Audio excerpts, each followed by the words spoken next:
Happy Monday. Welcome on into Let's Bet It. Lauren Javara here with Mark Zinno, Jared Smith. I missed the blue shirt memo today to start out the week. Zinno, how are you? You're back at home. I am. I'm back in the cozy confines of Casa de Zinno and ready to rock and roll for a big week. Jared, how are you doing? How was your weekend and your day off? I guess you had 2 straight days off the last couple of days. How was your weekend? Oh, it was great. I'm pretty sure I did Saturday show. I don't even remember these days, but yesterday was nice. I got some stuff done with the dog and all this fun stuff. By the way, I also have a blue water bottle. So blue shirt, nice. Blue water bottle as well. So exciting stuff. NFL's back. I'm really excited for the NFL season. August is here, guys. The NFL games happen this month. It's awesome. I'm so excited for NFL to be back. We're going to get into that. Before we get started, quick shout out to Diane Knox-Ballas, obviously killing it again with her Rocket Mortgage Classic pick. Tony Finau ends up winning the whole thing by 5 strokes. She had him as an all-out winner. I don't remember the exact odds she got him at, but I know it was really good. 16 to 1. So, 16 to 1 odds. Good for Diane. Another clap. She's hit like 4 all-out winners at this point. So 5. She's got 5 outright winners this year. 2 majors. She's had an unbelievable season. Oh, she's killing it. She's absolutely killing it. We're going to obviously have her on again this week. We'll talk to her on Wednesday. But let's get into it because, Jared, you talked about, obviously, the NFL being back. We got some news today. Deshaun Watson suspended for 6 games. Now, you look at the Browns, how much differently, I'll start with you, Jared, because I know that you are making or possibly making a futures bet on them. How does this impact how you bet this team this season, knowing Deshaun Watson's not going to be under center for the first 6 weeks of the season? Yeah, first things first, I don't want to comment on the fairness or lack thereof of this suspension. That is not what I do. The truth is that the facts are that right now he's suspended 6 games. Maybe Roger Goodell steps in and makes that longer, but right now it's 6 games. And I don't think it is a coincidence that the NFL gave the Browns the easiest schedule in weeks 1 through 6 this season. Yeah.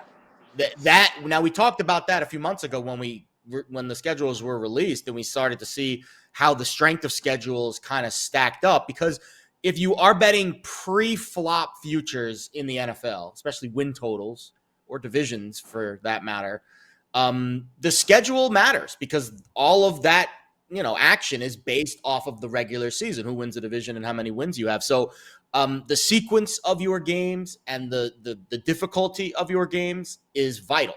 And I thought it was interesting that the Browns had the easiest strength of schedule weeks 1 through 6, anticipating that Deshaun Watson wouldn't be under center. And that appears to be what the case is. So I absolutely would take the Browns a lot more seriously in the futures market, knowing it's not going to be a full season suspension, at least right now. So Browns to win the division, I think they were the 3rd team on the board behind Baltimore and Cincinnati. That's a bet I would absolutely consider making. And just overall, their win total, I look to the over just because you would think they'll have an easier time of it when Watson's suspended. And then when he comes back, all systems go for Cleveland. Yeah, for you, Zinno, when you're looking at this, obviously their win total right now is set at 9.5. Browns to make the playoffs at -110 on both sides. And Browns are +230 at this point to win the AFC North. Are you confident on any of these bets, or are you kind of staying away from the Browns in total? I mean, I think it's absolutely a worthwhile bet to take the Browns to make the playoffs based off only a 6-game suspension. And that really has nothing to do with the schedule and where the opponents are. The guy's going to play 11 of the 17 games. And at that rate, for a quarterback of Deshaun Watson's caliber, at least what we're basing it off of the last time we saw him play, to me, that's enough for them to be able to win, given the coach that they have, given the running back they have, given the talent on that roster across the board. Who cares what happens in the first 6 games? I mean, obviously they can't go 0-6, but you get the point. If they bang out 3-3, regardless of who the opponents are, that is a team that has every chance to make the playoffs. I also combine the fact that I think the Bengals are primed for some major regression and won't make the postseason this year. So the Browns are the team that is most likely to slide into that spot coming out of that division. So when you're looking at an even money bet or a near even money bet on the Browns to make the playoffs with only a 6-game suspension as it stands today for Deshaun Watson, it's absolutely a bet I would consider. Yeah, if you look at some of the odds shift, the Browns moved from plus 275 to plus 230 to win the AFC North. They moved to win the AFC from 14 to 1 odds to 12 to 1 odds.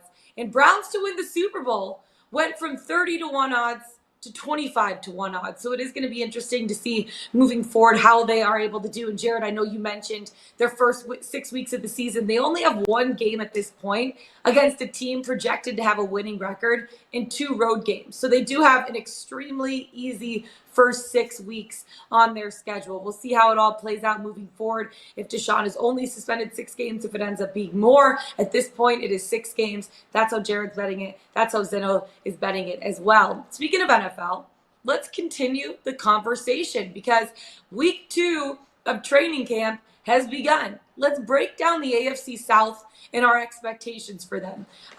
They're not going to be mistaken, in my opinion, for a super competitive division, but they did have the number 1 seed in the last year. So let's start it out with the Texans. At this point, their win total is set at 4.5, and their odds to win the division is set at 30 to 1 odds. Jared, I know you like the under win total. I'm kind of leaning with you here, but I want to hear why you think that they're not going to be able to hit 5 wins this season.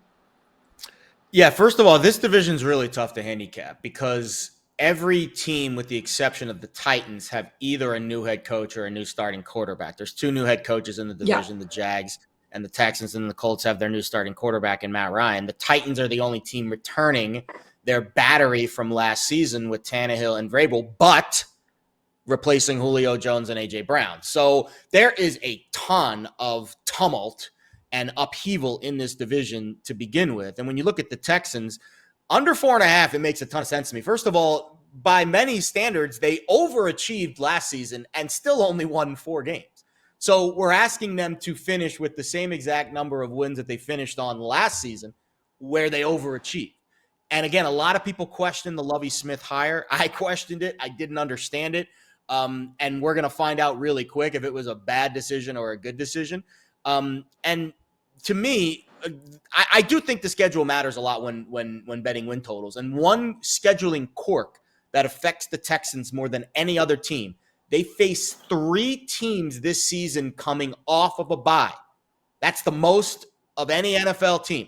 So you have to face 3 teams that are fully well-rested off of a bye this year. That is a really, really tough ask for a new head coach and a relatively new starting quarterback in Davis Mills. The power ratings at Westgate have them as the worst team in the NFL. And 5, you mean that this team has to win 5 games in order for me to lose this bet? I just don't see it happening. So under 4.5 to me, especially with their strength of schedule. I mean, goodness gracious, right out of the gate, their schedule is absolutely brutal. I just don't see them winning 5 games this year. They have the 5th hardest schedule this season based on opponents' win total projections. And Jared, you said that, but even some more of their winnable games, they're playing on the road. Like they have the Bears in week 3, they have the Giants in week 10. And so for them to get 5 wins, they need to take both of those games on the road, probably beat the Commanders at home in week 11, and sweep the Jags because they ain't winning any other games this season. I think that might be too tall of a task for them. Getting 3 road wins is a lot to ask. For me, Nick Casario as their GM seems like a kid kind of trying to build like a Lego transformer and just using pieces from like 8 different boxes. It's just not working right now. And they're banking on their latest draft picks and Derek Stingley Jr., Kenyon Green, John Mechie III to work out. Like, you don't know how these guys are going to fit into the NFL. Zeno, when you look at a team like the Texans, how do you see them performing this season? Because I'm not very high on them right now, and I don't think anybody that's an NFL fan is very high on them right now. I mean, obviously, it's an uphill battle for him. And to answer Jared's question about Lovie Smith, they needed something on defense. They needed something to fix that defense, and that's been Lovie's strength his entire career and trying to figure it out. Now, look, the simplest way to break down, and I won't touch any win total prop in this division for the record. I'd rather, stub my toe or sit on a dirty toilet seat, whatever. I can't think of whatever I'd rather do. I just want no part of this division here whatsoever. That said, here's the thing you need to remember. Because of what Jared talked about in the uncertainty in this division, guess what? They've got 6 games against teams with more questions than answers all across the board right now as you see them. So if they're going to be able to get over this win total, they're going to need to win 2, maybe 3 division games to get there because the chances of them doing it against everybody else are very slim. Now, I'd give them their best chance to do it against their divisional opponents because they have the most reps against them. Obviously, they know them the most. They're the most familiar, despite all the changes across the board. And I'll say this much, Lovie Smith should bring them a certain semblance of consistency in certain areas of the game across the board. And Davis Mills, good, bad, or indifferent, showed a little bit of hot streaks last year. If he starts to elevate his play a little bit, it might be enough to steal 2 wins from the Jaguars and a win from the Titans and possibly one from the Colts, who have struggled with the Texans for years.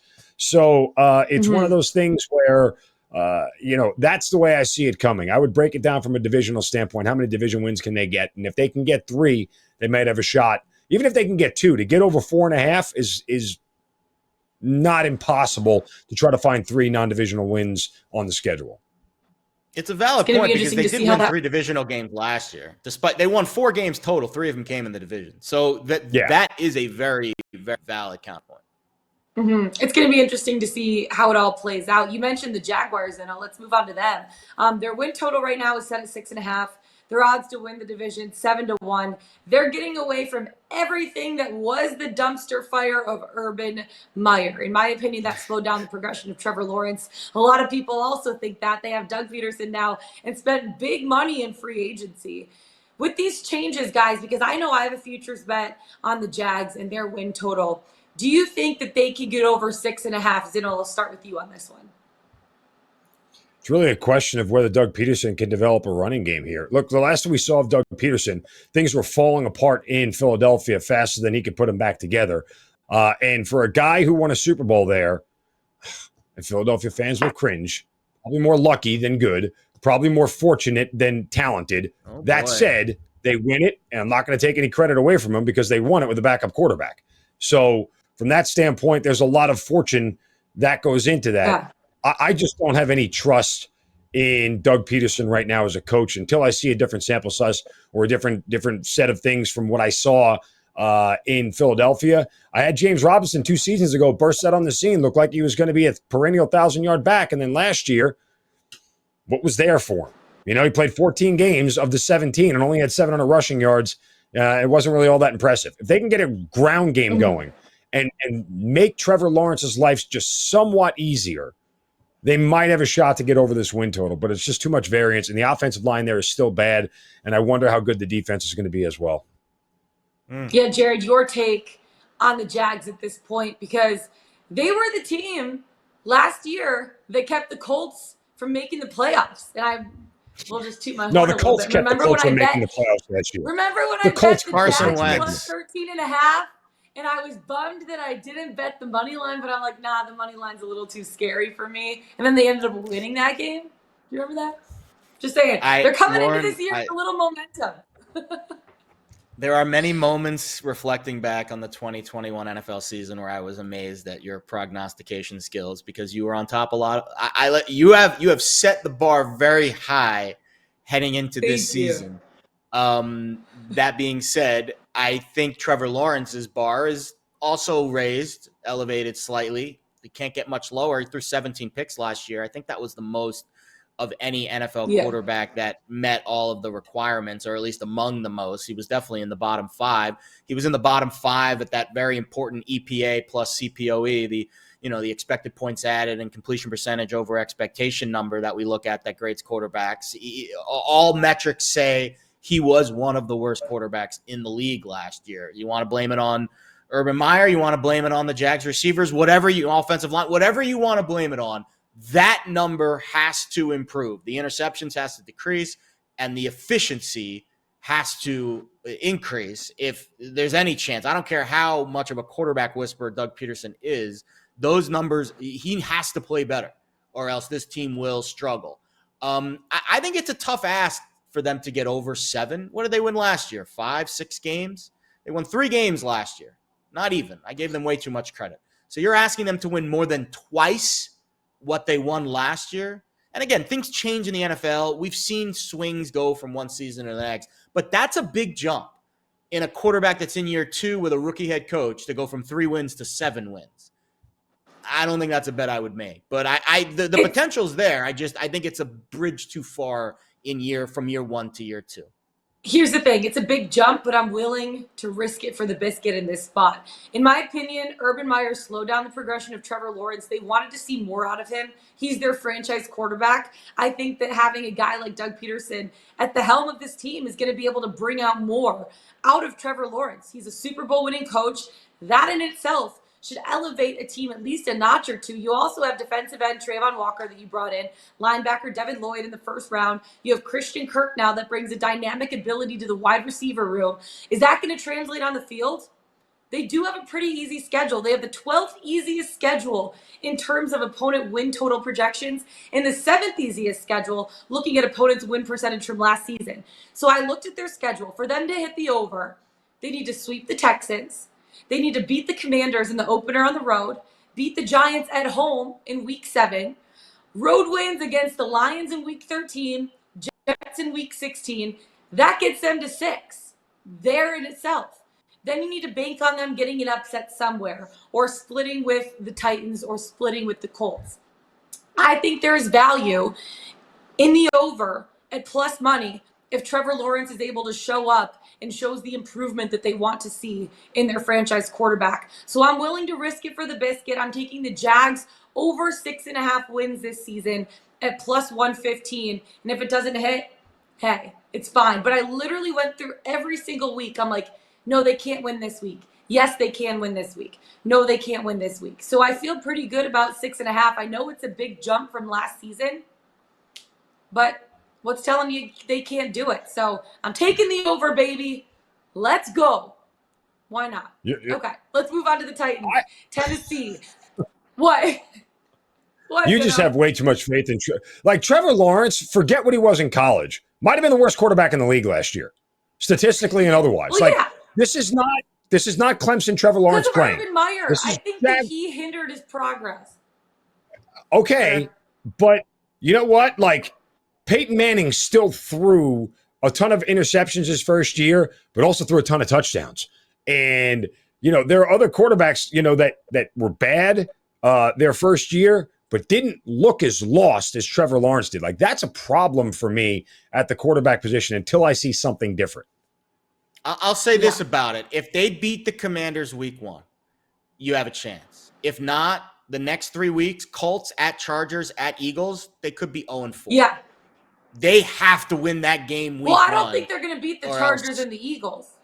I don't think they're going to beat the Chargers. But I don't think they're going to beat the Colts at home, too, because the Colts have been waiting for a full year to give it to the Jaguars. So if they don't beat the Commanders week 1, they likely start 0-4. That's to me, and again, when I look at win totals, I want to see the beginning of the schedule get some wins under their belt to, get off that number a little bit. And at best, you're looking at a 1-3 start, right? Even if they beat the Commanders in week 1, it's probably 1-3. It's a tough one. Listen, LJ, I ain't going to doubt you anymore because every time I doubt you, you shove it in my face. But this is not a bet that I would make. Over 6.5, lock it in, plus 115. Let's move on to Tennessee. Win total right now is set at 9. Their odds to win the division, plus 170. To make or miss the playoffs, minus 110 on both sides. You look at the Titans and their offseason moves. They tweeted away. They traded away A.J. Brown. And Derrick Henry is entering another season. He missed, 9 games last year with an injury. And do you think we see the Titans take a step back and underperform this year? Because you look at the Titans in general, they're one of the most well-coached, fundamentally sound teams. But the biggest question for me, and I don't know if it's the same for you guys, is the production that they're going to get from Tannehill. He regressed a little bit last season. He had more interceptions last year than in his first 2 seasons combined. And I think that that's going to be the biggest factor in if the Titans get over or under their win total. Jared, do you agree? Yeah, so the Colts and the Titans, I remember last year I was super, super hot and heavy on Tennessee to win the division. I do not have those same feelings this year. I really don't know what to expect from the top of this division. And, it's kind of a mixed handicap with Indy and Tennessee. And you can throw Jacksonville into the mix. There's just so many changes in this division. This division might be the most in flux of any of the other 8, just because of the head coaches, quarterbacks, and receivers. I mean, the entire starting offense, basically, for all of these teams is different in some capacity. Very hard to say what Tennessee's offense is going to look like this year with Tannehill another year forward and without Brown and Jones. You need Westbrook-Akina to be good. You really need Treylon Burks, the kid they drafted, to be very good very early. And you need Derrick Henry to be the MVP of the league, basically, in order to take that pressure off of Tannehill. And I just don't think all of those things can happen. Now, the one positive for Tennessee, they've got the best head coach, I think, in this division. I think Mike Vrabel is the best head coach in this division. And that's a positive. But besides that, I just don't see a lot for the Titans to be they're the favorite to win this division, right? I don't see that right now. Yeah. No, the Colts are the favorites to win the division at this point. But you look at Mike Vrabel and what he's done over his first 4 seasons at head coach. He's won at least 9 games in each of his 4 seasons at head coach here. Do you think they can make it 5 in a row, Zeno, and hit that total of 9? There's a couple of ways to look at the Tennessee Titans here. One, let's just look at a historical perspective. You know what their division record was last year? Any takers? 5-1. You know what their division record was the year before? Any takers? 5-1. You want to know the reason why their division record was 5-1 in those 2 years, and those were the 2 years that Ryan Tannehill ascended at quarterback? Because some guy named Derrick Henry rushed for 1,500 yards and 1,500 yards and 2,000 yards respectively in both those seasons. You don't need A.J. Brown. You don't need Corey Davis. You don't need any other receivers. What you need is a healthy Derrick Henry to make Ryan Tannehill work. If you don't have that, Tannehill will struggle. Doesn't matter who is running routes. It doesn't matter who's catching the ball. At the end of the day, if they run the ball and run it successfully, they will be a team that can win 10 games or more and make the playoffs. The problem is the last version of Derrick Henry I saw coming off a broken foot looked like a guy who was coming off a broken foot. So if Derrick Henry is somewhat, listen, if Derrick Henry is 100% healthy and he doesn't have to have 2,000 yards, but if he has 1,400, 1,500 yards again, he's going to have defenses respecting the hell out of him, stuffing 8 in the box and allowing receivers to be able to run all over the place. That's the key for the Tennessee Titans. I personally don't think Mike Vrabel is the best head coach in that division. I've watched him botch some game management things several times over. If you're asking me, the guy we're going to talk about next, Frank Reich, the guy who helped win the Super Bowl over Doug Peterson because he's the one who was calling the plays and he's the one who was coaching up Nick Foles, that guy, that's the best coach in this division for my money. But the only way to handicap the Titans is on the health of Derrick Henry, and that's really what it boils down to. Mm-hmm. Yeah, and we're going to get into the Colts in 1 second. I just want to make one more comment about defensively. They still have probably one of the league's best fronts, right? They have a lot of talent on that side of the ball that can also help them be able to win some of these games. Again, I broke down their schedule too. Their schedule isn't the easiest. For sure they have 4 divisional games against the Texans and the Jags. Those are going to be 4 wins for them, right? They need to win against the Giants in week 1. Washington in week 5. Look, I'm like fading the Commanders with all of that I have right now. And that's 6 wins. Probably a good plan. Maybe split with the Colts, right? That's 7 wins. Now you look at weeks 9 through 13. They have a tough stretch. They have the Chiefs in Kansas City, the Broncos at home. We'll see if they live up to the Russell Wilson hype, which Jared's not super high on. We'll get into that at a later date too. The Packers in Green Bay. Then you have the Bengals. If they keep playing like they did last year, no chance. Then you have the Eagles in Philly.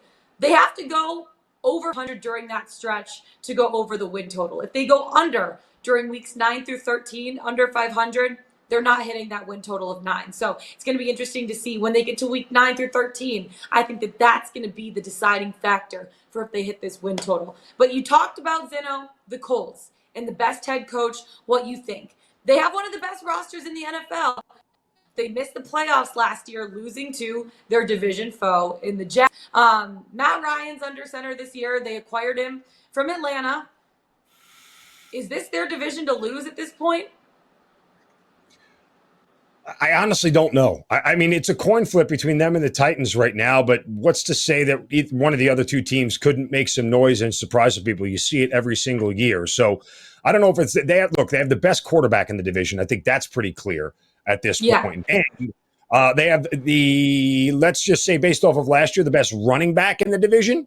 That is a big part of it. They probably need some help in their wide receiver core, but this is an offense that should score a lot of points this year. And while, again, I don't have necessarily a handicap on the team total and wins, the one bet I will make from this division is simply Matt Ryan to throw over 24.5 touchdowns. I mean, let's just look at the 2 years of Frank Reich that we've gotten. Now, you had in 2020 Phillip Rivers there. He only threw 24 touchdowns that year, but Jonathan Taylor had 1,169 yards and 11 touchdowns on a team that was sort of just put together on offense and had no healthy wide receivers. You had a hurt T.Y. Hilton that year.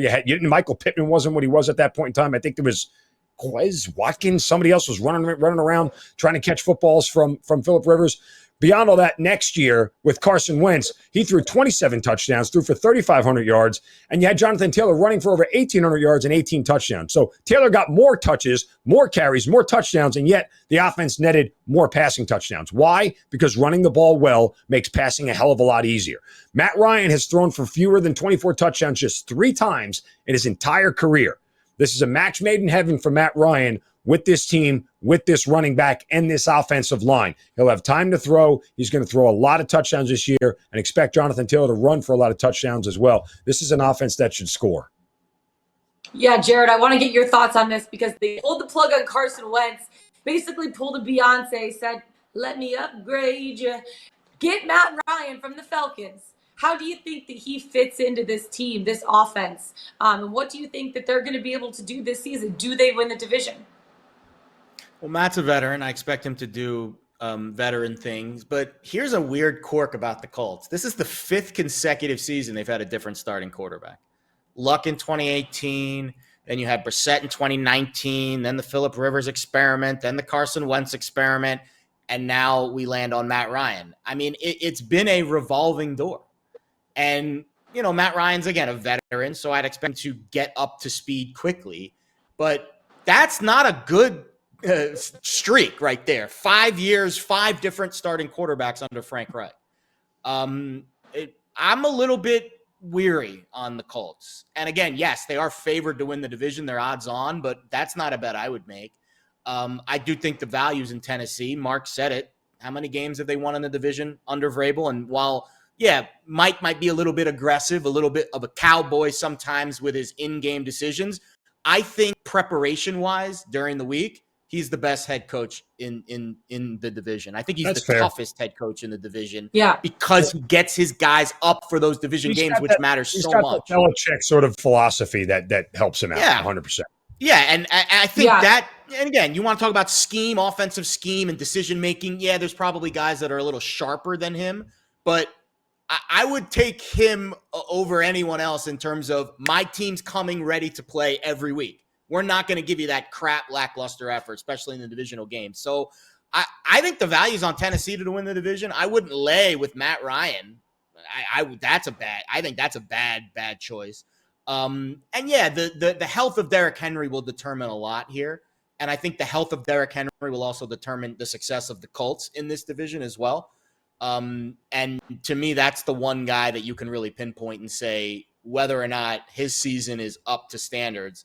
That's going to determine the success of probably both Tennessee and Indy in terms of who wins this division. Yeah, their win total right now is set at 10. When you do look at their schedule, they have the 3rd easiest schedule in the NFL based on projected win totals and the sixth easiest based on their win percentage last season. You look at, they have the Texans and the Jags up front on the road. Then they have KC at home. They have the Eagles and the Chargers at home. That's a nice advantage. I could see them to getting double-digit wins on the season, especially with Matt Ryan adding a little bit more stability to their team. And the additions that they had on defense, which was already inside the top 10 in DVOA last season. So we'll see if they can capture their first AFC South title since 2014. NFL, baby, right around the corner. Cannot even wait. Week 2 of training camp going on this week. All right, let's shift from the field to just the ballpark. Why not? I'm getting a little hungry. Take me out to the ball game. Buy me some peanuts and Cracker Jacks, too. which, by the way, Cracker Jacks, hot take, are absolute trash. I hate Cracker Jacks. Truly. Do you guys like them? What do you have against Cracker Jacks? It's popcorn and nuts. They're trash. I don't know. It's not regular popcorn. It's not my favorite ballpark snack, but like if someone was like, you can only eat one thing for the rest of your life and it's Cracker Jacks, I would survive. I'd be upset. I think I'd be emaciated. I wouldn't survive. Then it wouldn't survive. Tremendous vocabulary word, SAT word right there. Emaciated. I like that. Zeno, would you survive if you had to eat Cracker Jacks for the rest of your life?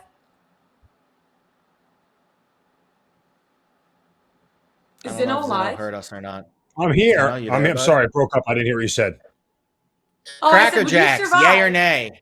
If we had to Cracker eat Cracker Jacks for our life. I mean, sort of. I don't hate them, but I don't love them. I don't think they're overrated. I don't think they're underrated. You got to be in the mood for it. Agreed. Totally agree. I'm on board. Trash. I think caramel corn trash, I think, is a little heavy. It's popcorn and nuts. They're trash. How can you go wrong with those two They're like things? the Jags last season with Urban Meyer as a head coach. Absolute dumpster fire. Okay, let's move on to Is the Trend Your Friend? Rockies run line. 10-0 is run line dogs in their last 10 games against the Padres. Whoa. How do we feel about this? Coming in hot with the trends. Senzatella and Clevenger today. Let's take a look at how these two do against the other lineup. Rockies actually. Clevenger's numbers are pretty good against the Rockies. I don't know about that one. Rockies are kind of trash too. You want to talk about trash? The Rockies are trash. Go look at Chris Bryant's numbers this year. Yikes. I would fade that trend. Sorry, LJ. After 10-0 is run line dogs in the last 10 against the Padres. Zeno, how do you feel about the Rockies run line here? I mean, it depends on whether they're playing at home or not. It depends on who the starting pitcher is. It's a tough trend for me just to get behind based off of the fact that it's on a trend. It might be more coincidence than actual statistical analysis that goes into that you can really provide. So, I mean, again, the Rockies are such a up and down team depending on whether they're at Coors Field or not. You know, if that was a trend you were asking me to stay at Coors Field, I could back it because we have a long sample set of information, or a large sample set of information that tells us what playing at Coors Field is and does. So you can go from there. Otherwise, no, I'm not going to back the trend. Another run line one. Diamondbacks run line. They're 8-0 on the run line, and they're on the road in their last 8 on the road against the American League. If that makes sense. You know what I'm trying to say. Oh, wow. They're 8-0 on the road, on the run line in their last 8 on the road against the AL. That's a better way to say it, I guess. Yes. How do we feel about this one? Zach Davies today. Cal Quantrill. Davies is a gas can. Wow. His numbers are a small sample size for both guys against the other lineup, obviously, because it's an interleague game. But Davies is a gas can. I cannot bet the Diamondbacks with Zach Davies on the mound. I'm sorry, Lauren. Another fade for me. Okay. Zeno, how do you feel about this one? I'm with Jared. I mean, I wouldn't back Zach Davies with your money. It's just not. It's a bad investment. So I can't in good faith. I would back Zach Davies with your money, Lauren. I would. Go ahead, give me $100. I'll throw it on D-backs run line tonight. Thank you. Okay, I have 2 Nerfies for you guys, and I'll save one of them for last because I know Zeno is actually betting this game. But the other one, Nats, Mets, Nerfie. Nationals 5-0 to the Nerfie in their last 5 home games, and it is Corbin versus Scherzer today. Ugh. Ugh. Corbin. Ugh. Speaking of Cannot. dumpster fires and gas cans. Yeah. So we were joking before the show. Dallas Keuchel's been DFA'd by 2 teams this year, and he's on his 3rd right now in the minors. And I still think he's a better starting pitcher than Patrick Corbin. I can't. I don't. And again, his Nerfy numbers aren't terrible. Like on my sheet, this Nerfy pops because Corbin's numbers since 2019 are right at around 72% with his Nerfy rate. But you cannot look at Patrick Corbin this year and say you are getting a solid outing from him. So that makes it very tough. The Mets are scoring in the first inning in this game off Corbin. Yeah. So I'm sorry, Lauren, you're 0 for 3 with me today. It's okay. You know what? I'm usually pretty good on these trends, but You are. Usually you're really good with these. Here's the thing: is I don't need all these friends. I have a lot of friends. I'm just finding the trends. I'm just doing my job. There's one more. Sadly, I'm not one of your friends. They're not one of my friends today. It's okay. We'll start again tomorrow. There's one more trend I want to talk about, but first I'm making a quick note. Yerfies and Nerfies. The Nerfy no runs first inning went 11-4 yesterday. They finished up 24 units for the month of July. I know, Zeno, you're betting this next trend, so I know that it's going to be one of your friends, but let me talk about it. Orioles, Rangers, Nerfy. The Orioles 9-0 to the Nerfy in their last 9 against the AL West. Zeno, I'll let you go on this one because you're totally friending this trend. Yeah, I mean, look, this is me backing Spencer Watkins, Orioles starter for the game. He's been really good since coming off the IL. In his 5 starts, he's got a sub-2 ERA. He's only given up 1 first-inning run to the Twins in that span. And this is an Orioles team right now that's playing really well. And so you take the Orioles going against John Gray, who's been really good as of late, as a matter of fact. John Gray has only given up 4 earned runs in his last 3 starts, and he's got a sub-3 ERA through the month of July as well. So he's pitched really well, but the Orioles are the worst team in Major League Baseball in first-inning run scored percentage overall and 3rd worst on the road. John Gray plus what the Orioles do in the first-inning run percentage plus Spencer Watkins, I got it last night at a very moderate minus 106, close to even money. It was an easy back from here on the Nerfy. Yeah. How do you feel about this one, Jared? Are you going to friend it as well? Yeah, so this is a good example of where my sheet can be a little bit misleading because Mark is very right. So on my sheet today, the Yerfy pops here. It's the lowest Nerfy rate of any pitcher, combined 2 pitchers on my sheet. But the context that Mark just provided is very valuable because Watkins coming off the IL has been trending in a very positive direction. So it's impossible, or we shouldn't, not impossible, but we shouldn't take his early season numbers, which are really bad in the first inning, and apply them now. And the same can be said about John Gray. Both pitchers have been trending in a very positive direction over the last month. So it's a good lesson overall for why my sheet can be misleading sometimes, and also a friend for me here. Because I think the 2 offenses certainly don't scream first inning runs. And when we have 2 pitchers that are trending in a positive direction, that means the line might be a little bit off. And I think laying, less than 20 cents is a good bet here. Yeah, and I know, Zeno, also looking at this game too, you like Baltimore on the run line here. Please tell me more why. Well, look, the Orioles are the best run line team in Major League Baseball. You're actually in a game where you're featuring 2 of the best 3 run line teams in baseball. Orioles number 1 at over 64% this year, and Texas is 3rd, trending just under 59% as far as return on your investment for the run line. But when I get the Orioles, a team that's 500, that is playing really well. And even though they've struggled on the road this year, the Orioles have, guess what? The Rangers have struggled even more at home. They're actually worse at home this year than they are on the road. So it's a very favorable price at, just 50 cents on the dollar, minus 150. I think that when you see that kind of number on a plus 1.5 with a team that's this good on the run line, it just feels like a value spot for me. If this was at minus 170, minus 175 in that range, Jared, I wouldn't have touched it. But when it was down at minus 150, because Texas is so good on the run line as well, I felt like I was getting a little bit of value that certainly is still playing for a lot. Texas is not playing to make the postseason. The Orioles are. Yeah, absolutely. I totally agree with you on that. Jared, your thoughts, because I know that you were talking about the run line game and how you play it before the show today too. Yeah, the run line, and again, I'm dropping a column later today. It might actually be up right now, depending if the editors got it up, about the run line in baseball this season and the differences between the underdog run lines and how well teams like the Orioles have done. It's remarkable. Mhm. I mean, I dubbed it. This is basically the year of the underdog run line, and the Orioles are kind of the breadwinner of that. Does that mean the trend is going to continue over the next 6-8 weeks? I would say regression is most likely, but you can't just blind fade the Orioles on the run line every night because they were profitable in the first half. You have to look deeper. You have to look at each individual matchup.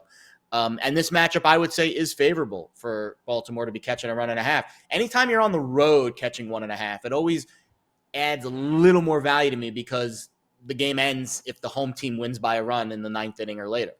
Yeah. Other than the home run, of course, which can beat you at times. But most of the time, it's a base hit, it's a walk, it's some kind of fluky play. Boom, home team scores the game-winning run, and then it's over. And there's no bottom of the ninth inning if the home team is ahead by a run late. So you get a little bit of extra value anytime you have a road run line in this case, and it's the Orioles who have been so good this year in this stat. So I would absolutely tail this bet. Yeah, let's talk about the Mets game for a second because I know all three of us are betting this game. Zeno, I'll let you go first. You like the first five. How are you betting it?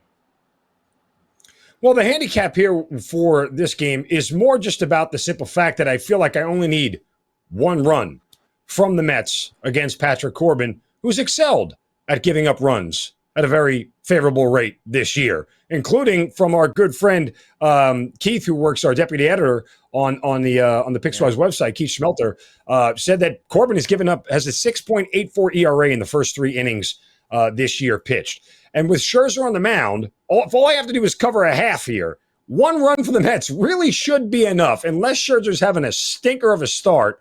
One run for the Mets, I feel like, should be enough here. It's juicy at minus 160 or minus 164. I forget what I got it. I knew it was up there. Let me just double check our sheet here where I wrote it down. But, it's one of those things where minus 164. It's one of those things where that's the handicap. Scherzer will do his part to shut down the Nationals offense. And as long as he's not giving up bombs to Juan Soto or anybody else, Mets only need a run or two here, and this should get home by 5 innings. Yeah, absolutely. When I look at this game, I'm betting Scherzer over 7.5 strikeouts here. I know that's a high number. It's at plus money, plus 120. And I know looking at Washington, obviously, they have one of the lowest strikeout rates of any team this season. They're actually sitting at the second lowest strikeout rate of any team this season. So they're not punching out very often. Their last game, though, they did strike out 10 times. Their last 3, they're averaging 7. On the season, they're averaging 7.2. But then you look at Max Scherzer and what he's been able to do this season. He's eclipsed his total in 4 of his last 5 games. He's had 11 strikeouts twice, 9 strikeouts once, 8 strikeouts once. Yes, he's coming off of against a game against the New York Yankees where he only punched out 6. You're going up against the Yankees. They're a kick-ass team. When you're going up against a team like the Nationals, one of the worst teams in baseball, if not the worst team in baseball this season, I think that Scherzer, his ability on the mound, I'm basically betting it because of the stats, because of how bad the Nats are, and because of how good Scherzer is. So over 7.5 is the number I'm taking at plus money, plus 120. If it doesn't hit, you know what? What the heck? But why not give it a go because of Scherzer and his ability on the mound? Jared, how do you feel about that? And I know you said you want to bet this game too. How are you betting this game? Yeah, I think I'll take it a step further. Mark's handicap is sound on the first 5, but obviously the juice was the one pressure point there. So if you want to eliminate some of that juice, you're adding a little risk here because you're subtracting 2 innings from the mix. Mm-hmm. But the Mets run line in the first 3 innings is even odds at plus 100. So again, you're subtracting 2 innings from your sample size to try to score runs, but again, that Corbin stat that Keith Schmelter gave us is very intriguing. And to me, the price matters so much in baseball. It's a volume sport. The price adds up over time. So laying less juice for a bet that's essentially the same bet. If the Mets score in the first 3 innings, odds are they're going to have the lead after the first 5 innings. It's a very correlated bet, and you're laying 50 cents less juice. So I would consider that Mets minus a hook in the first 3 innings at even odds. I put a half a unit on it over at MGM. Not exactly a play that I'm going to go nuts about because you guys have the Mets exposure covered today, but I think that's another alternative way to play it if you want to save a little bit on the VIG. Yeah. Jared, I'm sad today because I'm looking at the sheet and we don't have any walk this way, parlay. But we are still walking into a lot of different walks props. So please walk me through, pun intended, your list of walks props and why you're betting for them today. Yeah, I couldn't. So I struggled to get to 3. There's 4 that I really, really like. There's one that I like more than all of them, and I'll give you that one first. But I couldn't get to 3, and I figured, all right, instead of throwing 3, betting 3 and doing a whole unit on each one, and then doing a half unit on a parlay, I'll just do another unit on the fourth one and just hope that we go 4-0 and we capture similar profit here. Logan Webb's my favorite one of the day. It's the late night game. I'm going to make you stay up late for this one. Giants, Dodgers. So Webb only has a 48% hit rate on the season, and it actually drops to 42% if you include last season, 21 of his last 50. So that's plus 138 odds, and we're laying 5 cents here. So there's a pretty big gap that we need to make up with the Dodgers lineup side of the handicap to, make up for that big gap in the EV. But the Dodgers, again, every day, I would say they're a good bet for walks. They've got the second highest walk rate against righties this year, over 10%. That trend is up in the last 30 days to 10.5%. And in this particular series, division rivalry, Giants won the division last year. Dodgers probably want to come back this year and make amends for that. It looks like they will. But 7 of the 9 Giant starters this year have gone over 1.5 walks against the Dodgers, including 4 by Logan Webb back on July 22nd. So I think laying 5 cents, even though the hit rate for Webb is relatively low, I think it's a good bet here. I'll give you Domingo Germán over 1.5, even odds against the Mariners. Only 3rd start of the year for Germán. He had 1 against the Astros, 2 against the Mets. He should be fully stretched out. 82 pitches against the Mets, 58 in his first start against Houston. So I'd expect 90 plus here. And he's facing a Seattle team that has the 5th highest walk rate in baseball this season. That's surprising. This is a team that really is patient at the plate. And over the last 14 days since the All-Star break, it's held steady right there at around 9.5%. 7 of the last 10 righties have gone over 1.5 against the Mariners lineup. Michael Kopech over 1.5, laying 35 cents against the Royals. 78% hit rate for Kopech this year. That equates to minus 350 odds. And he's facing a Royals team that's about average with their walk rate. But he is a little more wild at home than he is on the road. 4.8 walks per 9 at home, 4.3 on the road this year. So he's actually worse at home than he is on the road with this number. Finally, Spencer Watkins, plus money here, plus 115. We talked a little bit about him in this Orioles-Rangers game. 54% hit rate for Watkins, and we're getting plus money, pretty solid. And he's walking almost a half batter more per 9 on the road than he is at home. And Texas is a patient team. 5th highest walk rate in baseball over the last 7 days, and at home in the month of July, over 9% with their walk rate. So I'll take Watkins over 1.5. Kopech, Germán, Webb, Watkins, all over, all 1.5. No parlay, but we'll just play them individually today and hope for the best. I like it, Jared. I absolutely like it. Maybe tomorrow we'll get more of the walk this way. We'll get back to the parlay eventually. Before we get into our best bets of the day, let's take it to the Pickswise website, pickswise.com. Who do we have for the 3-star play of the day? Keith Schmelter. We love it. Ooh. On the Mets today. We talked about it a bunch with this Mets game. I would definitely look to Schmelter on the Mets, laying 1.5 on the run line. I think the Mets are a good bet today. Just bet the Mets in any way, shape, or form, and I feel like you're going to have a pretty decent day. Yeah. For my best bet of the day, I know that Zeno, you're on the Mets, actually. Let's go to you first. Mets, team total. Why do you like it? Yeah. I got this last night at minus 4.5, or 4.5 being the team total, I should say, and it's already been bumped up to 5. But this was a handicap about Patrick Corbin, who's been awful. He's lost 4 in a row in his last 4 starts. He's given up 20 earned runs over 16 and 2/3 innings in his last 4 starts, 21 runs overall. This is a Mets team that's averaged 6 runs a game during this 6-game win streak. And our friend Julian Edlow from DraftKings adds in that he's given up at least 3 or more runs in 16 of his 21 starts this year. Patrick Corbin has. It's enough for me to back the Mets here at a very favorable price for 4.5. So 5 runs gets me home. I feel like the Mets will get there. 5 runs gets him home. Speaking of 5, I'm actually on a first 5 bet. Ooh. Taking it across, Spicy. I guess, the Big Apple and going to the Mariners, taking on the Yankees. I like the Mariners first 5 money line at plus 152 in this game. You know the Mariners have a huge series when they're heading up to the Bronx. Marco Gonzalez is on the mound. He has a 5.16 SIERA, 4.19 expected FIP, and a 5% K to BB percent or K strikeout to walk ratio, I should say, against the best offense in baseball. Now you look at the other side. Jared, how do I pronounce his name again? Domingo Germán. Yeah, we got it. Oh, man, you got a lot of crap for that in the 3 chat last week. Yeah, it's fine. He's allowing 3.52 home runs per 9 innings pitched and also has an ERA of 8.22. He started 2 games so far. He's only gone for 7 2/3 innings. So you look at the bullpens. Obviously, Yankees have the edge. They have a 2.86 ERA, second lowest in Major League Baseball, 3.60 expected FIP, which is really, really good. Seattle's bullpen, 3.62 ERA, which is the 10th best in baseball. Their expected FIP is 3.82.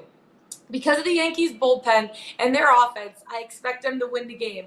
But for me here, I do want to take a chance at the Mariners' first 5 money line because of Germán and his issues that he's had this season so far in his 2 starts that he's had. Once the game turns to the bullpen, the Yankees have a bigger advantage. But why not take a shot at it? So I'm taking the Mariners. First 5 money line at plus 152. Fade in Domingo Germán here. Lock it in, baby. All right, Jared. You got us a Nerfy to finish it out. Let's wrap it all together. Tie it with a bow. What Nerfy do you like here?